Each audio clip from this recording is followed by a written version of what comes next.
All right, welcome back to Morgan on Purpose, the podcast. We're welcoming back friend, my business partner, Bill Mulvahill. Bill Mulvahill, welcome back to the podcast. Glad to be back. I'm sure you are. Yeah. And let's get straight to the point. The Timberwolves are winning. When this is released, we don't know if the Timberwolves will still be winning versus the San Antonio Spurs, but we're up 1-0 as of this shooting, and that's very exciting news. Yes, it is, and I don't want to say anything about it because I don't want to jinx it. But it's an exciting time. Yeah. The only thing I'll say is that the main thing that matters is that someone beats Oklahoma City. I think that's the hmm most important thing to all of us. I think that's important based on the theory that good guys should always beat bad guys, Yeah. and The light Oklahoma beats the City, dark. yes, and Oklahoma City are the bad guys. So Yeah. Yeah. Fair. yeah. All right. So let's get to the point. So we had you on about a month ago, and we were talking about one of our core audiences, which is entrepreneurs, and how they can optimize and grow their business. Today, I want to focus on what's been sort of a sidebar conversation up until this point. So that's what we call the virtual family office. So for folks who don't know, our wealth advisory firm, Trailhead Planners, is structured to operate like a virtual family office. And we did this intentionally because we think it's the best way to serve our clients, whether you're a business owner navigating a complex exit, a retiree who is charitably inclined, or managing legacy planning perhaps, or a family dealing with multi-generational wealth transfer. Uh, However, the term family office has also become a bit of a buzzword in our industry. And so I brought Bill on to help us suss through that and kind of address the term and the issue head on. And so we can actually define what the heck family office means. So Bill, let's start with the basics. What is a traditional family office, the original model that billionaires used, um, and what makes it so effective? Yeah. So if you think about what a wealth management firm is, where you're helping people with all sorts of parts of their finances, investments, retirement planning, and there's all the other areas: tax planning, estate planning, etc. And what a family office is, a true family office is, it's essentially like that, but it's just for one family or maybe a subset of families. And the power of it is that they're able to be very customized and focused on that family, and they're able to work with that family in a very deep way. The issue is that it's quite expensive, and you have to have, minimum $1 to $200 million to have a family office. And honestly, that number probably keeps going up too. So even those numbers, those thresholds might be outdated at this point. But it's really out of the reach of nearly everyone, and it's becoming more and more out of reach, just as like the cost of running one goes up and up as well. But it's really their ability to kind of coordinate all of those areas of someone's fairly complex finances at a very deep and coordinated and customized level. Yeah, and just to kind of hone in on that, you're hiring your own CFO, you're hmm hiring your own tax strategist. And when I say hiring, it's not like uh, hiring a partner at some other firm. It's like you're literally hiring on a salary the individual, the investment manager. These individuals are all working full time in support of the family. We've seen family offices that have you know coaches, life coaches, Yes. career coaches, all that stuff set up for second gen or third gen or something like that. So it's this is why the threshold for a family office isn't 100 million anymore. It's frankly 500 million and getting closer to a billion. So the traditional model works well, but it's also, as we noted, it's completely out of reach for most, even successful people, right? Um, Walk me through how a virtual family office, which is our little spin on that, makes the family office kind of service model more accessible. So what's the difference in the structure? Yeah, I mean, if you think that the challenge with the typical family office is it's just really expensive to hire your own not just a state attorney, but a team of estate attorneys and a team of accountants and tax professionals and a team of investment professionals. And so what a virtual family office is, we essentially sit at the center of it and source and collaborate with uh, outside professionals from various firms to essentially create and mimic that same team and that same concept. Um, and the key to all of that is the level of coordination that's needed across that. And I think that's really what we try to focus on and try to do well.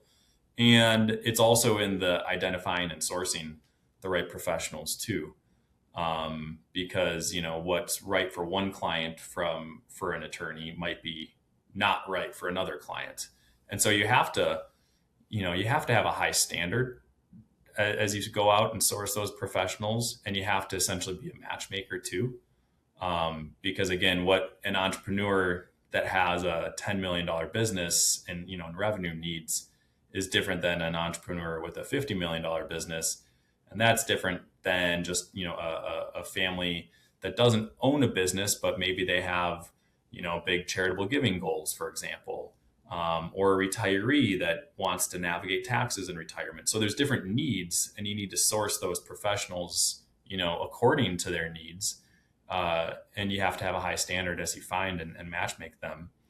And then there's the coordination that needs to be done too. And so I think that's what it is. And by not needing to hire your own of all of that, and to being a little more like, call it like open source model, you're able to build a very, very high quality team and very high quality experience in a way that is cost effective and achievable for most people. Yeah, and I think that last sentence really sums it up, where it's cost effective and achievable. And I think to the point where at Trailhead, as we've rolled this out over the last half decade or so, we're able to do this for sort of the millionaire next door type, the millionaire retiree next door, where ensuring some of this is in house, some of this is let's say coordinating with our professionals, but where tax planning is getting done, we're coordinating with the tax preparation team, introductions to estate attorneys, if there's trusts or not, making sure that all that gets done, assets get retitled, house gets retitled, coordinating with insurance professionals, right? And so it's like we kind of sit at the hub of all of this work going on, making sure that it's all aligned with the client's goals. But when we say this is accessible, like we really mean that this is accessible. This level of service is accessible to most wealthy families who want to work with a great wealth advisor. So I guess what we've seen though is that many firms are using this kind of virtual family office language as a marketing term without actually delivering on it. So in your mind, what's different about how we operate here at Trailhead versus kind of using this term just as like a marketing label?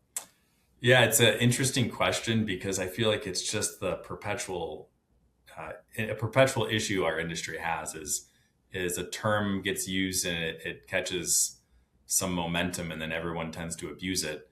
And it makes it really hard for consumers because if you're a consumer, you get lost in kind of the maze of what all these words are. What do they mean? And then like who's actually following through on this? And that's the challenge. If you're a consumer, you really have a hard time vetting and assessing who's actually following through on, who's actually a fiduciary, who's actually providing a virtual family office experience. What I'd say is the difference between someone who just says it from a marketing standpoint versus someone who's following through on it is the level of coordination that's actually being done. And that's the key. I think in the traditional world and in most cases, a person will have these various professionals they're working with, and they are kind of sitting in the center of all of that, where they have to go meet with their tax person, then they have to go talk with their estate attorney, and then they go talk with their wealth advisor or investment manager. And they're needing to find a way to translate and coordinate everything that's going on. Whereas someone who's truly doing a virtual family office and doing it at a high level, like the wealth advisor or whatever they want to call themselves, they are sitting at the center of that and actually doing the coordination. they are in the meeting and in on the emails with the tax professional, handling a lot of that communication. They are in the meeting with and handling a lot of the communication with the estate attorney, and they're coordinating the investment portfolio with all of the planning that's happening in those areas, and same with insurance, and same with things that are happening, with a business that the client may own. So there's a lot of work involved there, and so it's kind of taking that burden of coordinating all those pieces off of the client and onto the wealth advisor, and someone who's doing that's kind of the threshold for actually executing on it, and it's a lot of work, which is why most advisors don't do it.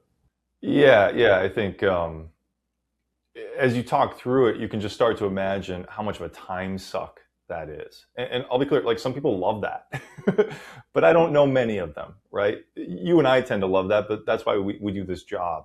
And then I'd also say what happens is it becomes this massive game of telephone where insurance professional might say this thing, estate attorney says this thing, tax professional says this thing, investment advisor says this thing.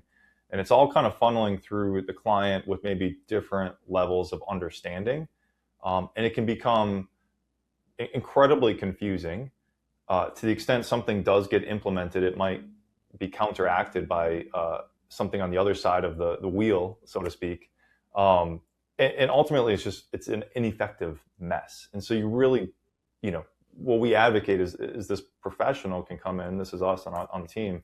And just kind of help coordinate all of this.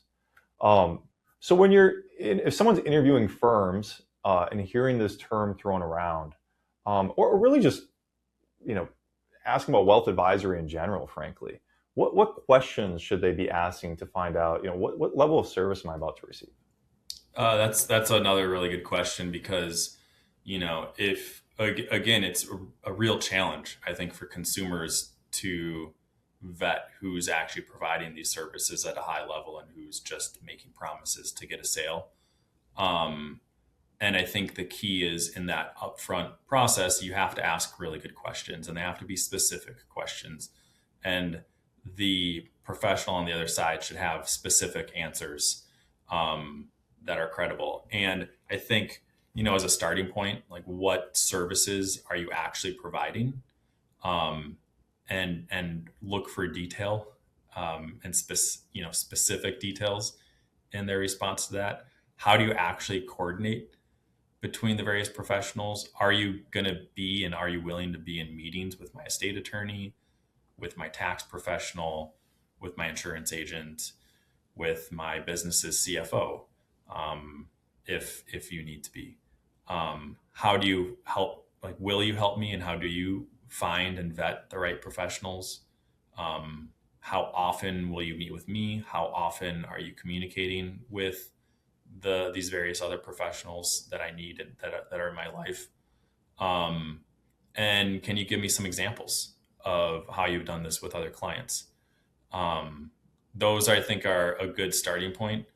And again, the more specific and detailed you can be in your questions, and the more specific and detailed the professional can be in their answers, I think it sets the consumer and the client up for just, a better chance at finding the right professional and someone who's actually going to follow through at providing a high level of service. So what type of ongoing services and support should someone expect from a virtual family office?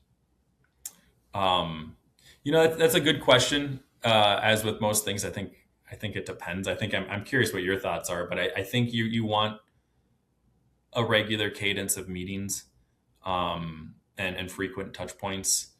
I think the exact frequency is going to differ for each client. But you want to know that you're going to have multiple conversations throughout the year with the professional to make sure that things are happening proactively. I think you want to make sure that they're going to help you with your estate planning and that they're going to be involved in that process. And then I think a big one that we see is you want to make sure that they're going to be proactive in helping you with your tax situation. I think that in particular is an area where everyone says that they do tax planning, but it's a lot less common to see truly proactive planning and kind of relationship management done on the tax side of things.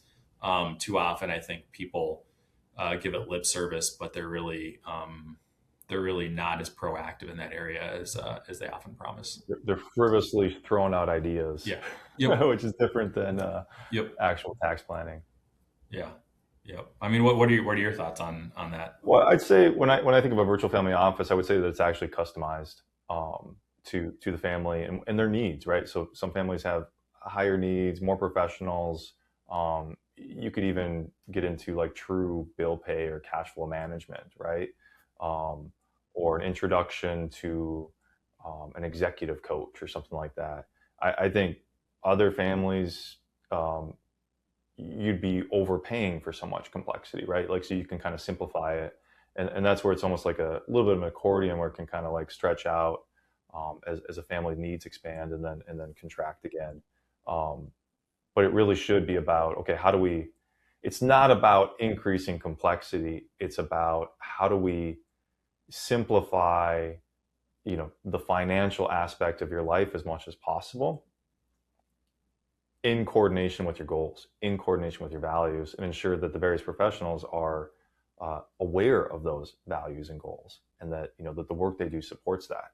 If there's a specific like a state recommendation, but it dramatically increases administrative complexity and cost, someone's got to really help the individual think through that, right? And so I think that's where like knowing the client, knowing their goals, is just so important as you navigate all this. So I guess the conversation around the virtual family office reminds me a bit of the fiduciary buzzword from a few years ago. And so for those of you who don't know, a fiduciary advisor is someone who's legally obligated to put your interests first. It's a regulatory designation from the SEC. But there are different types of fiduciaries, some of which are, let's say, less legally binding. And then also a lot of the financial advice you get online, let's say like TikTok or something like that, those people aren't fiduciaries in most cases, right? So they have no legal obligation to actually provide advice that's in your best interest. Meanwhile, I'd say qualified professionals like us are held to a very strict standard. Well, someone with a big social media following can say whatever they want. So I guess, Bill, as you see people talk about fiduciary or virtual family office, do you think some of the stuff gets watered down or misused? And I guess, how do you feel about that? 100%. And like I said earlier, it's an issue it's unfortunately a feature in our industry is that these words get thrown around and abused. And we have an alphabet soup of credentials, Yeah. and it's really, we call ourselves different things. It's a very confusing industry to make sense of. Yeah. I mean, I think if I were, a person looking for an advisor or professional, if someone uses one of these phrases, I think it's a good starting point, but don't take anything at face value.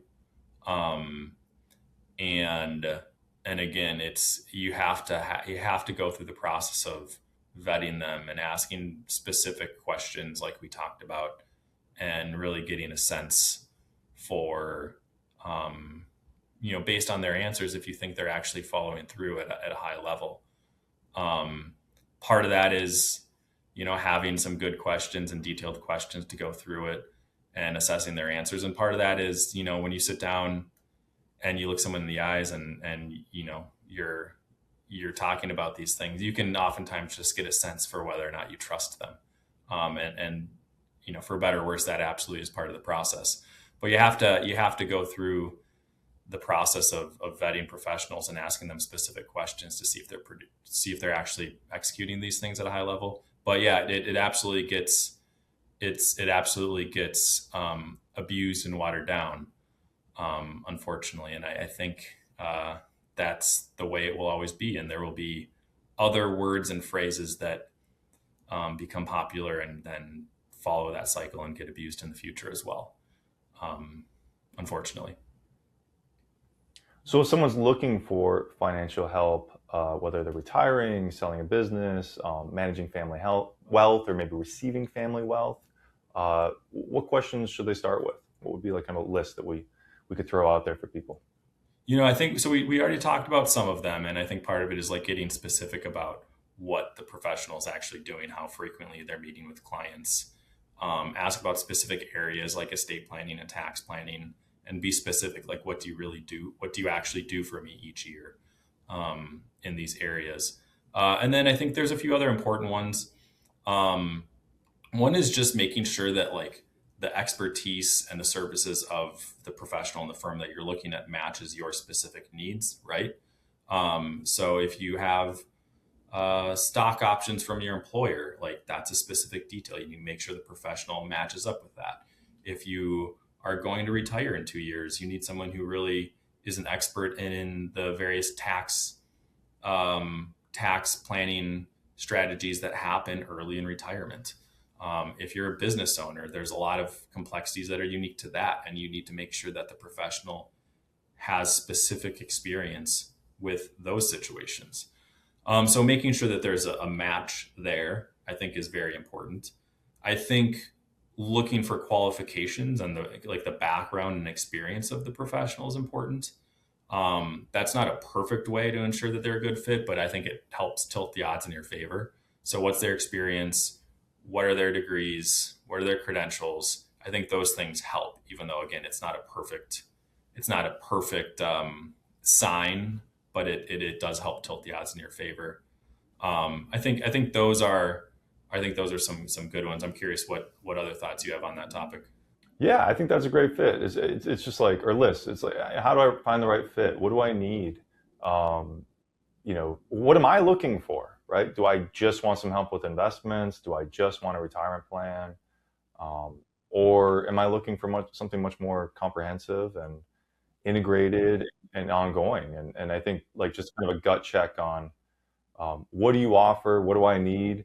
Do you think I need something different than what I'm looking for? And I think sometimes it's, from our seat on the table, it's kind of um, that's a conversation, that's an evolving conversation because people come in with kind of one idea of what's going on. And then we're kind of looking at some other things and putting those in front of them. And we just see if there's alignment on a go forward plan. Um, so I guess like just kind of sum it all up, a virtual family office helps you address all these questions because once you find that main hub, we're calling it the quarterback. I don't even really like football, but that is the best metaphor we find. They can help coordinate the other decisions and professionals you need, and that's precisely why we operate this way, right? So, as by design, we created this just kind of based on client feedback because we were trying to eliminate the confusion and give our clients a single point of contact who manages the whole picture. So it's especially helpful to business owners who face very complicated decisions than someone who's just, kind of managing personal finances, perhaps. But things like entity structure, succession planning, business valuations, right? Like this gets very complicated very fast. But I'd also say it's equally valuable for retiree, navigating legacy planning, tax efficient distributions, or coordinating gifts to children and grandchildren. The complexity is different, right? But the need for coordination is very much the same. So if you're interested in learning more about how we operate at Trailhead Planners, visit trailheadplanners.com. We'll put the link in the show notes. And this is the Morgan on Purpose podcast. So please subscribe. Be sure to check us out for regular updates, and we'll be back with a new episode in a couple weeks. Thanks so much, Bill. Thank you.